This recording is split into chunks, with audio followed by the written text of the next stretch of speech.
1.4 modul pertama di pendidikan calon guru penggerak. Yang di sini yang perlu dipahami adalah tentang pemahaman dan pengalaman penerapan modul 1.4 tentang budaya positif.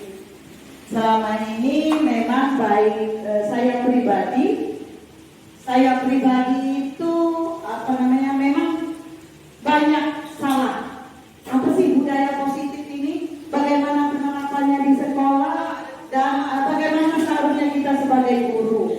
Nah, dalam kesempatan kali ini maka saya beserta teman-teman di KGP itu punya kewajiban untuk menyampaikan ilmu yang ada pada modul ini di sekolah masing-masing sebagai pelaksanaan aksi nyatanya. Baik, lanjutkan Mbak Anda.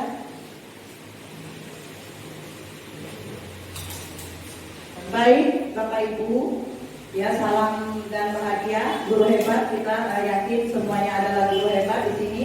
Mari kita saling bekerja sama, berkolaborasi. Murid dapat berkembang menjadi pribadi yang kritis, penuh hormat dan bertanggung jawab dalam mewujudkan budaya positif ini. Guru memegang peranan sentral. Sentral itu artinya pusat, ya. Baik Bapak Ibu, sebelum kita sampai pada titik ini, usia ini, tentu kita juga pernah sekolah, ya. Ada kenangan nih, pasti. Saya yakin Bapak Ibu punya kenangan yang sampai hari ini masih tetap diingat ketika kita sekolah. Baik itu SD, SMP, SMA, kuliah atau sebagainya. Nah, pasti ada yang menyenangkan. Kita ini guru seperti apa sih yang kita senang tuh? Pengalaman yang menyenangkan pasti punya ya. Bu Gila punya enggak? Guru yang diidolakan karena beliau seperti ini. Ada kan? Ada. Tetap terkenal enggak? Walaupun sudah 20, 30 tahun yang lalu ingat enggak sama guru? Ingat. Nah, tujuan kita di sini adalah itulah menanamkan kepada murid kita itu. Bukan kita minta dikenal, tetapi bagaimana sebenarnya kita juga lupa. Oh, tuh pengennya gurunya kayak gini. Dan senang kalau gurunya marah. Ketika marah kita katakan. Nah, maksud dari modul itu adalah ini. Mana yang paling mudah diingat ketika kita menyenangkan, ada yang kita mudah. Belajar anak. Setuju.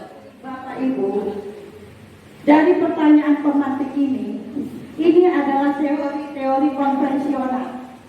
Teori-teori yang sudah kita laksanakan dan ketika saya belum memahami ini semua, ternyata setelah belajar saya tahu bahwa ini tidak setuju.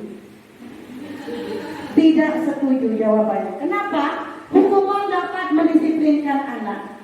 Ketika hukuman itu berdasarkan atas perintah, maka dia belum berdasarkan dari dalam hati dia, anak tidak akan berubah. Tetap akan melaksanakan kesalahan. Paling lebih maaf Pak, besok lagi. Anaknya mana? Yang sama. Hukuman Bapak Ibu, teorinya seperti ini. Seandainya ibu punya sesuatu, anggaplah paling berharga. Di dalam genggaman ibu ada sesuatu Bapak Ibu ya, ibu pegang. Ya, kira-kira kalau dia berharga seperti ini, dibujuk orang, dipinta orang, dikasih gak? Ya. Kenapa Bu gak kasih? Saya mungkin punya kenangan sendiri dengan barang tersebut. Gak kasih kan?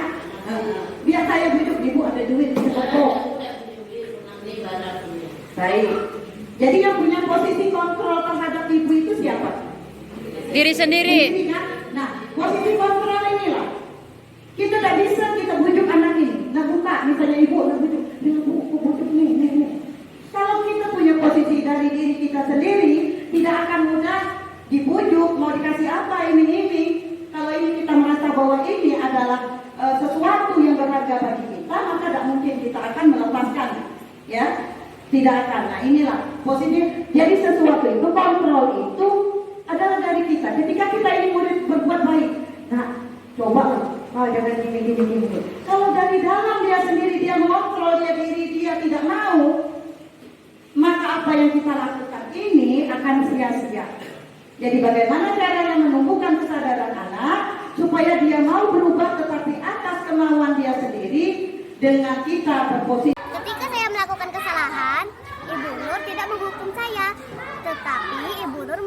membuat saya sadar bahwa membuang sampah sembarangan adalah perbuatan yang harus dijauhi. Dan seharusnya kita membuang sampah pada tempatnya, bukannya membuang sampah sembarangan. Terima kasih. Assalamualaikum warahmatullahi wabarakatuh. Hayati adalah guru penggerak yang semangat dalam segala hal demi kemajuan SD Negeri 1 Muntok.